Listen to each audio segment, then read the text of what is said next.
All right, we'll get started here with Coach Oscar. Oscar, your just initial thoughts on the match. Okay. Uh,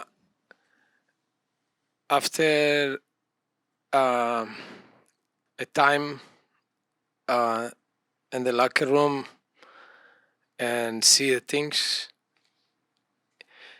uh, I'm feeling even more frustrated with what I saw on the pitch and the continuously disagreement that we had there with the officials, and it is really frustrating. But as a matter of respect, I'm gonna leave it there and talk about what I saw on the pitch. That was a good game. It was a game that represent the force and the protagonism and the conference with Cincinnati and Orlando. We're going to take our responsibilities and the goals that we conceded and the goals that we couldn't score. Uh, but a game that was well played for both teams, uh, very level. It seems like we need to push much more than that to win it, and we'll do it. We will prepare for it. Um, but I have to had to manifest. I'm proud of the boys and the effort that they did. We could have tied the game at the end in those two options. Maybe another one, and we couldn't score. So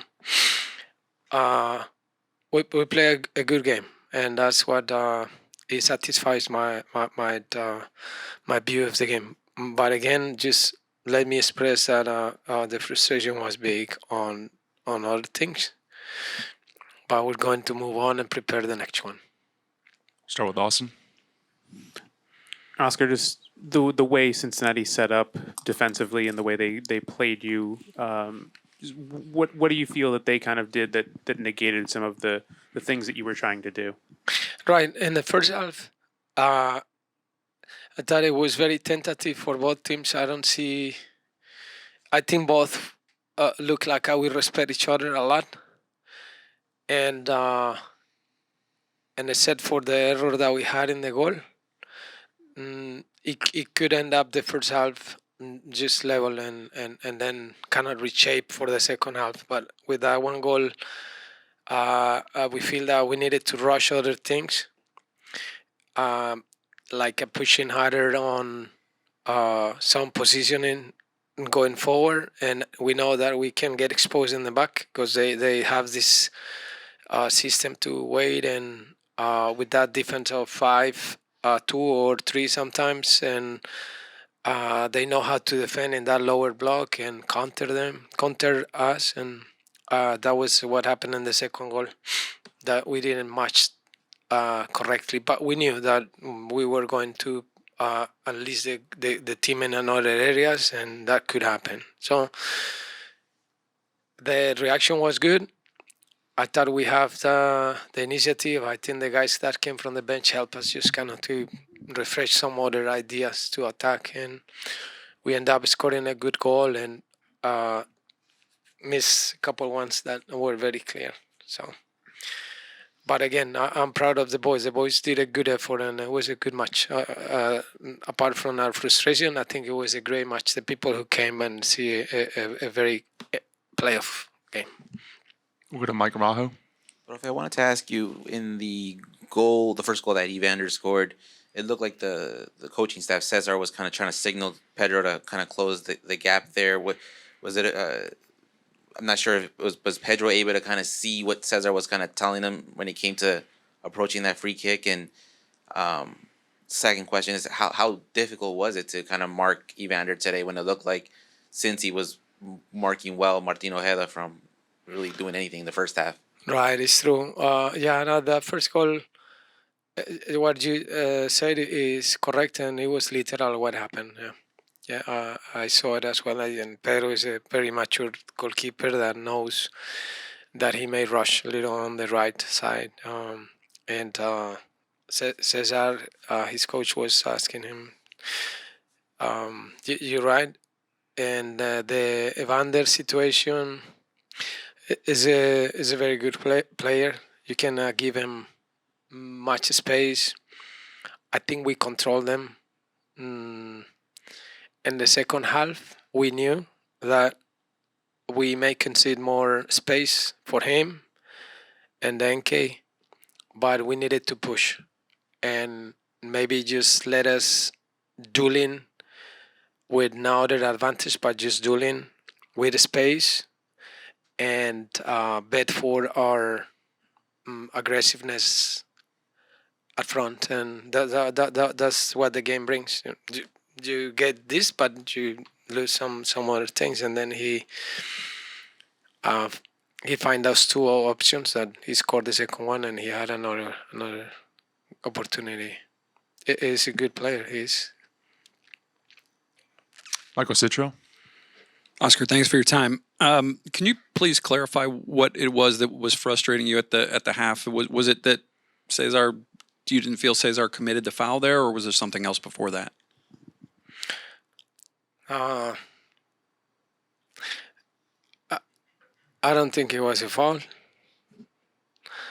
but it's too hard for me to claim a foul that we have to resolve better in a set place, a regular set place. It was not like a PK or something. So I'm not going to discuss that one, Michael, because it's probably kind of reaction from my frustration as well on that. So that part I came uh, asking for common sense on the game. That is a beautiful quality that we all has to have to direct the games. Common sense. And today I didn't see that. We'll go to Marco. ¿Qué tal, profesor? Marco Quesada, Everardo Herrera de Costa Rica. Profesor, no sé si me permite salirme un poco de lo que es el juego y preguntarle si ha podido observar lo que es tanto Copa Oro como lo que es Mundial de Clubes. Copa Oro, bueno, donde mañana enfrenta a Estados Unidos a Costa Rica, y también lo que se ha dado la queja por parte de varios jugadores técnicos europeos principalmente sobre lo que es el clima en los Estados Unidos, y también el tema bueno, siguiendo con el clima, lo que es suspensiones por rayerías y esto que ha afectado también el nivel del juego en algunos momentos, ¿verdad? No sé ¿cuál es su opinión? Bueno, yo creo que lo del clima, el clima es natural. Yo no veo ningún problema. Se han jugado mundiales en la historia del fútbol en climas similares. Yo creo que tenemos que simplemente aceptar que es eso lo que se gana en un torneo como, digamos, el Mundial o la Copa Oro, en un lugar donde las instalaciones son maravillosas, las canchas son maravillosas, el escenario, la organización, el juego, la pasión de la gente. Que nos aguantemos el clima un poquito. No pasa nada. Con respecto a la Copa Oro. Copa Oro, sí, no, mira, yo creo que la ha eclipsado un poquito al Mundial, normal. No creo que vaya a perder vigencia, simplemente que coincidir en los dos torneos es difícil. Aún así, yo he visto la respuesta de la gente bien. Yo veo que la gente ha respondido muy bien, muy bien. Estamos el año pasado, jugamos la Copa América en los Estados Unidos. Este año jugamos el Mundial, la Copa de Oro, el año entrante el Mundial. Y yo sigo viendo esos estadios llenos. Eso es muy bueno. Yo creo que es excelente. Alguna cosa por ahí que no sea perfecta vamos a encontrar, ¿cierto? El clima o tanto partido como dicen, pero yo creo que ha sido maravilloso. I was talking about the Gold Cup and the World Cup of the clubs. How great is that? I'm so proud, and I know some troubles with the climate and the heat and things, but America should be very proud. Last year, that America Copa America. This year, we bring the World Cup and the clubs, and at the same time we play in the Gold Cup. How about that? And people still go. And next year World Cup. That's great. Me gusta mucho. With Nathaniel. Oscar back here. Cincinnati's second on the table in the East. Y'all are kind of on the outside looking in to get to the top. What is it that kind of separates some of these teams in the top that your team might be missing? And what does this say, a matchup like this, about the Eastern Conference and these teams up in the top? Right. I thought today was it was a savor of a playoff game, right? And Cincinnati is not a secret that they have a team very mature that has a process already. And so we have as well a team who is in that mode of not just being a protagonism of the team who qualified to the playoffs, but we want to fight for the higher places. And despite of the frustration, I think that game today it just gave us some ideas, and I think we belong to that. So, but still, we go out today, or we walk out from the game thinking that there is not 3 points as different, but now we have 6. And I told the boys, hey, it seems like it's not enough yet. So we have to push. We will find our reasons other than the external ones that I expressed today, but we will keep working. I like the team. I like it. I like it. I think the team is getting us a lot of good things so far. Our production at home needs to be better. When we lose at home, it's so painful for us because I want to win in front. We want to win in front of our fans, and especially against these rivals. But it seems like we need to go get those points away and wait for the opportunity to play at home again and do it. But I know the people saw that those guys fighting today, and we'll keep doing. With Josh. Hi, Oscar. Thanks for your time, first of all. I understand you're frustrated, but I'd like to ask about Rafael Santos, if I may.